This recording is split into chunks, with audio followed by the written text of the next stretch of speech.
Hi மக்களே, நம்ம இன்றைக்கி லோ பட்ஜெட்டில் தான் இன்ஃப்யூஸ்டு சிக்கன் செய்ய போகிறோம். அதுக்காக நான் 10 ரூபா சீஸ் வாங்கிட்டேன். அதுக்கப்புறம் கூடவே 10 ரூபா பட்டரையும் வாங்கிட்டேன். இது ரெண்டையும் மிக்ஸ் பண்ணிக்கணும். அதுக்கப்புறம் நான் இதுக்காக யூஸ் பண்ண மசாலா வந்து தந்தூரி மசாலா தான். அதையும் இது கூட ஆட் பண்ணிக்கினேன். அதோட ரேட் பார்த்தீங்கன்னா 40 ரூபா தான். டொமேட்டோ கெச்சப் போட்டுங்க அடுத்து. அதுக்கப்புறம் அதுக்கு நான் யூஸ் பண்ண கெச்சப் வெறும் 15 ரூபா தான்.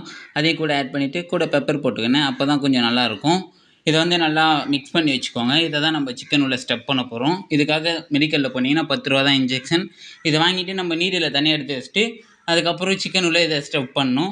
இது போல் எல்லா சிக்கனையும் நம்ம ரெடி பண்ணி வச்சிடணும். அதுக்கப்புறம் நம்ம இதுக்காக மசாலா ரெடி பண்ணணும். அதுக்காக 10 ரூபா தயிர், தனி மிளகாத்தூள், மஞ்சத்தூள், சிக்கன் மசாலா, மிளகுத்தூள், அதுக்கப்புறம் லெமன் இது கூட சேர்த்து ஆட் பண்ணி வச்சுக்கோங்க.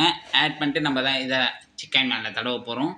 அதுக்கப்புறம் இதோட ஃபுல் வீடியோ உங்களுக்கு வேணும்னா நீங்கள் கமெண்ட் பண்ணுங்கள். நான் நெக்ஸ்ட் வீடியோவில் போடுறேன். மறக்காமல் இது போல் வீடியோ வேணால் நம்மளோட சேனலை சப்ஸ்கிரைப் பண்ணுங்கள், ஷேர் பண்ணுங்கள், லைக் பண்ணுங்கள்.